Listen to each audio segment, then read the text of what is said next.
I started on this channel like a month ago, which is Record of a Spaceborne View by Becky Chambers. The review of this book is on its way. Fantastic. I have,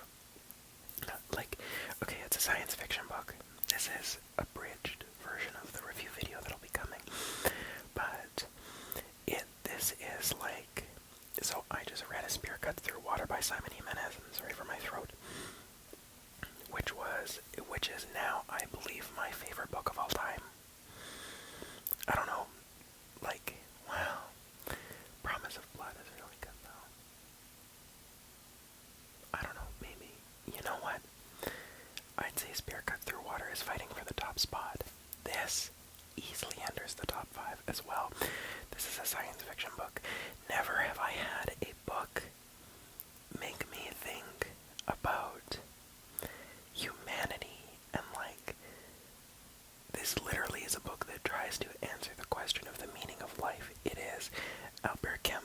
It is a little bit of Sartre. It is perfect. Just plain and simple. It is great sci-fi storytelling. Anyway, this will become a review for the book, which it is not. But needless to say, get that book. I love it. I love it. So, as has become kind of tradition, I am going to start a new book with you all. I'm going to start a new book with you all.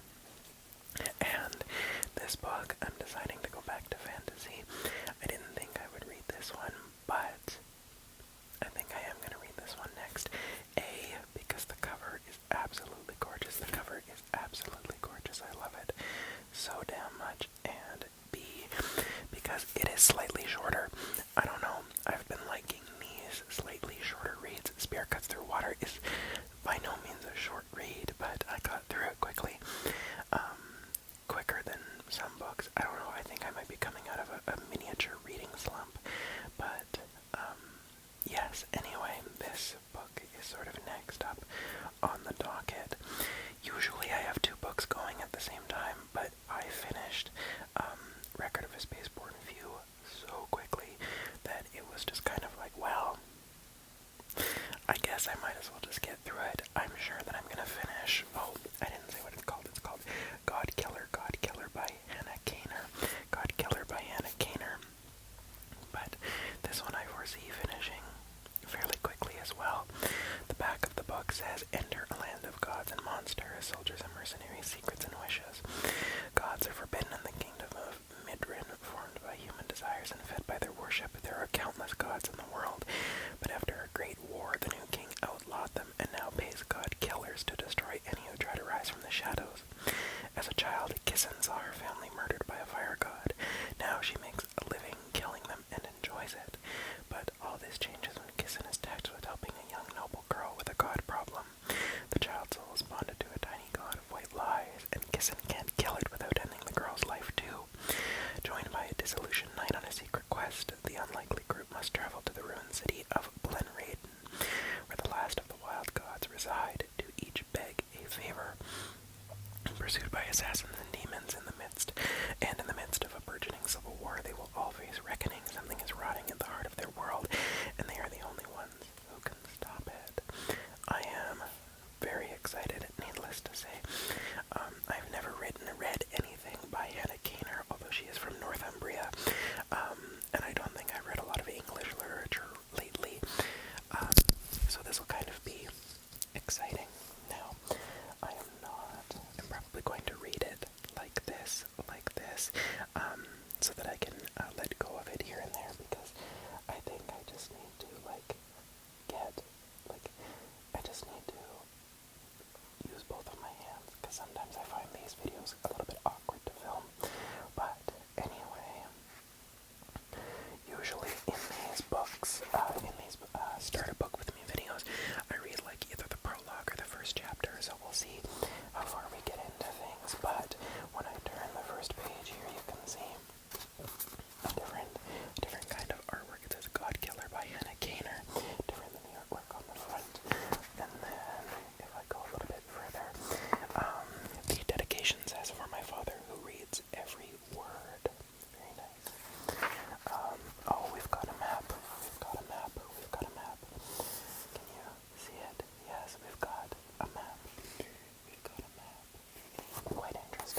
organizes hunts and purges in the fire god's name. Enemies and old families burn for the fire god's pleasure. One night, the night after Melsenro's 12th birthday, when his fingers were inked with his name, 11-year-old Kissen woke to smoke. Strangely thick and sweet-smelling, it scratched at her throat. She came to and realized she was being carried by men with cloths tied over their mouths, their faces daubed with coal dust, and bells shining in their hair like little lamps. Kissen's limbs wouldn't move, and her chest was heavy, as if dreams still lay on it. The sweet smoke, she recognized it, a sleeping drug made by burning sleaze seeds, along with other scents she didn't know. Below her house, the sea was lashing at the cliffs. Ostisen was angry. She tried to speak, but her mouth wouldn't work, her tongue sticking against her cheek. Her head flopped to one side, and she saw Mel, too, his fresh inked hand dragging along the floor. Mel, Kissen tried again, but her brother didn't stir. The drug smoke was seeping through the shutters, through the walls. It hung in the air. Quiet, said one of the men holding her, giving her a shake. She knew that voice, those smudge green eyes. Naro, Kisena asked, her voice a little stronger now. The waves crashed outside, and the smoke stirred as some of the sea wind forced its way through the cracks in the wattled walls. She felt a fresh bite of salt air across her face, on her lips. Her head cleared a little. Naro glanced at her, panic in his eyes. They said they wouldn't wake yet, he said through his mask. Hurry, the other voice she recognized too. Mitt, Naro's brother-in-law. The masks were protecting them from the drug. Hurry. They were carrying her deeper into the house, to the hearth at its center. What are you doing? Kissen asked, her voice thick but clear. Her body still wouldn't move. They reached the hearth, a round stone beneath the thatch roof which opened to the sky so smoke could escape. Around the embers of the evening's fire, a tangled cage had been set in the shape of a bell, forged out of driftwood and metal. Her parents were already bound to its outer edges. Her brothers were being tied ankle, arms, neck. Offerings. Kissen was the last. Naro and Mitt flung her against the bars next to her father. The sea wind tore through the smoke hole in the roof, ripping around the beams. The shutters rattled and the house shook with the sounds of angry water.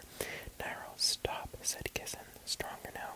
The less smoke was almost gone from the air, though it bound her limbs still. Why are you doing this? Naro was twisting her legs to tie them to the foot of the cage while Mitt strapped her hands to the bars. Lundsen was crying, hiccuping with fear. She had lost sight of Mel. Kissen found the strength to struggle as they bound her against the metal, but they were bigger and stronger than she was. Outside, bells were ringing, their sound broken and battered by the rising wind. The sound could have been from thousands, though the village was barely 100 souls. All of their neighbors must be out there. They had planned this together to catch the sea god's favored family. Kissen could smell hot pitch close at hand. Terror clawed down her throat. We're not sorry, Liln, said Mitt. How dare he call her little one? That was what uncles did. Friends. He was not a friend. He was a traitor. It is what must be. Kissen drew up her strength and snapped at his hand with her sharp teeth. He leapt away, clutching his thumb pad where she had caught it. Leave her. It's time. They won't wait for us. They ran. Kissen was shaking. She spat out Mitt's blood and tried to breathe, turning against the ropes to find the closest family. Papa. He was not far from her. Papa. Baron, her father, was breathing badly. His mouth was torn and bloody, his face bruised. They must have beaten him in his drugged sleep. That ruined mouth had kissed the god of the sea, but now cold daubed his forehead in the bell-shaped symbol of Sheth. The air thickened with smoke again.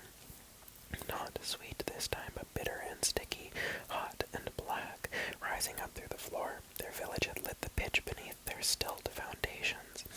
Kissen yanked at her wrists, her legs. Papa, she cried. They had left her neck unbound, and when she tried to bite, she writhed, tucking her arm into strange contortions, the bones popping as she craned her neck toward her closer hand. There, she could reach. She set her teeth to the rope, gnawing and tugging at the knot.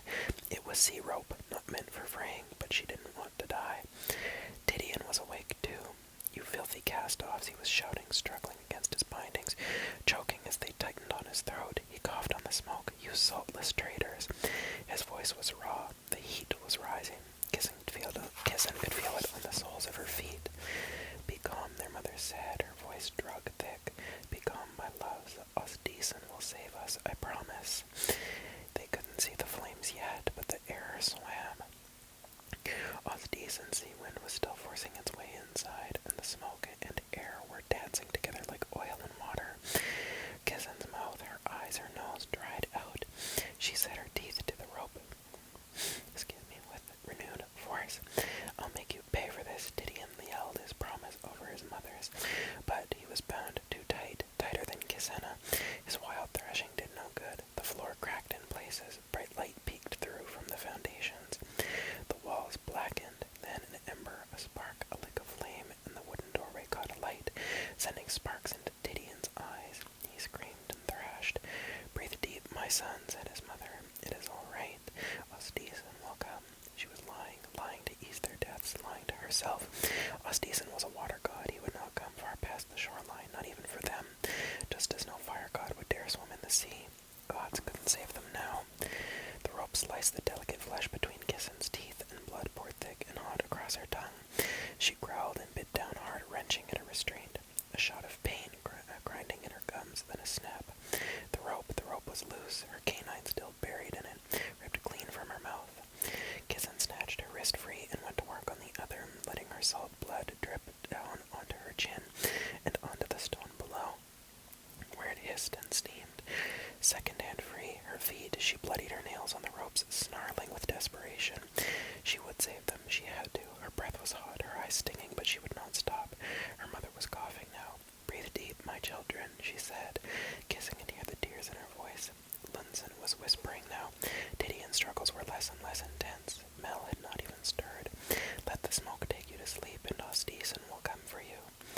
Kissen's ropes came away, and her feet were loose. The floor was now on fire, and the sea wind was doing nothing but thinning the smoke, losing them the chance their mother wished for, a painless death. "Papa," they had tied her paw hard to the metal, which was getting hotter. Kissen climbed anyway, her hands burning. "Kisena," Papa mumbled through his swollen lips. His eyes were open, they shone with dazed relief. "My girl, run. I'm going to save you," she growled between coughs. "I'll save you all." Kissen pressed her fingers into the hard sailor's knots. They were tight, but she could work them, releasing her papa a piece at a time. Her eyes were stinging. Mel woke at last and yelled as the flames reached the edges of the hearth, nipping at his heels.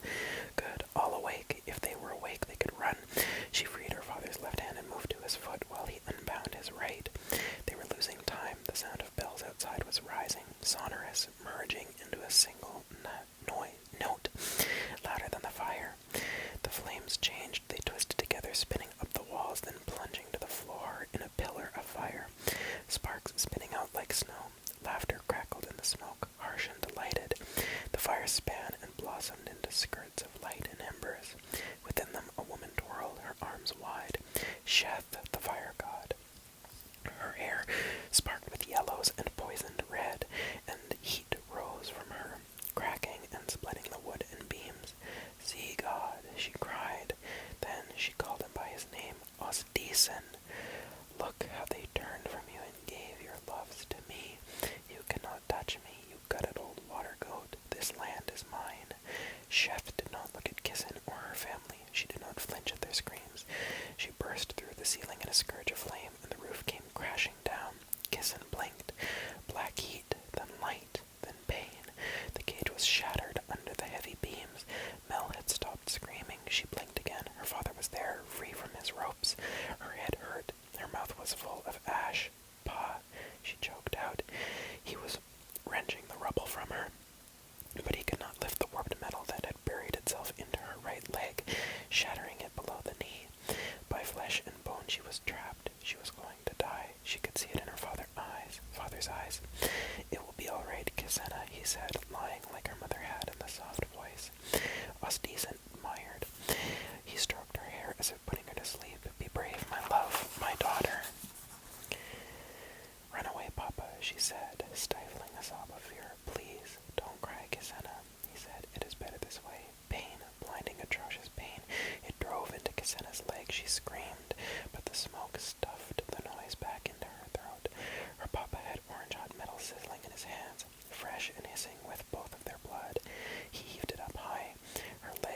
her safety, Ostisen, he cried. I beg you, save her from this place in return for this, her flesh, blood, and bone, my own making.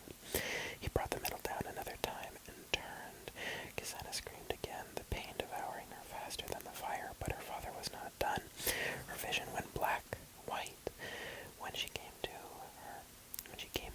her papa was dragging her out of the wreckage, leaving the bottom of her leg behind. Charcoal ran down his face, cut through with tears streaming into his beard.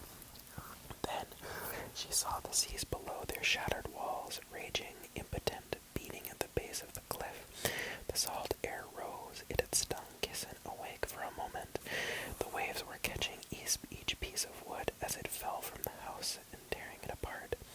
My life, Ostisen, my life for her is the last thing I will ever ask. No, Kissen croaked, barely conscious. This you owe to me, my lover, my friend. You owe it to her now, my life for Kissena's. The sea rose, tearing up the cliff as if to reach him. Ostisen's face rose from the waves, his eyes as dark as the depths. For a moment, Kissen hoped he would deny it, save her father instead. But gods love martyrs. He nodded. Kisena tried to struggle. She did not want a god's promise. She wanted her father, her mother, Tidian, Lunsen, and Mel. She wanted her family. Her papa clutched her a last time to his chest and scratched her face with his beard as he kissed her. I love you, he said, and threw her to the sea. Then, on the next page, there is this sort of poster-looking graphic here. It reads, from top to bottom, a reminder to all citizens of Midrin, by writ of King Aaron II, hero of Blenraden, the rising sun of the west, now in the 3rd year of his reign. After saving our country from the god of war, worship of gods is prohibited within the borders of the nation of Midrin. This law carries from the northeast border with the dangerous Deletian lands to the western sea passage and trade islands. Harboring shrines, totems, charms, and symbols associated with any named god is punishable by law. Pilgrimages to holy sites will result in fine, jail, and public whipping of your disloyal feet. The Vega, killers of gods, now operate in the name of the king. If you see or suspect a shrine, a god, or lawbreakers, report them to your local settle. And that is the first one. It's raining. It just started to patter on the roof. And that is the prologue. So I'm gonna look at how long chapter 1 is, because they skip 15 years after that prologue. Oh my goodness, this chapter 1 is incredibly long. Okay, I think I am not going to read chapter 1. Oh, okay, it's not terribly long, but I think that's where I'll stop. Mostly because then it's a slightly shorter video. And this book, I think I'll be able to get through it quickly. I read that prologue very quickly. I found that I've started reading books much quicker than is sort of my usual pace. I think just because, I don't know, in my free time I'm playing less video games and I'm reading a little bit more. So I think that's probably what it is, I would say. But yeah, also, I got my hair done for the wedding that's coming up, on Saturday. I don't think that this video will be out by then, just because, of course, I have to, edit and things like that, and, maybe I'll be able to get it done tomorrow, but anyway, this video might be up, it might not be, I'm not quite sure. There's another video that I have to edit and get up, so we'll see. But anyway, oh dear, all of a sudden everything's just going wrong. There's stuff in my eyes, my nose is tickly. But anyway, this book I am actually quite excited for. I don't know, the writing style seems very standard, which I'm happy about. I think I've been spoiled by Simon Jimenez and Becky Chambers, mostly because the writing especially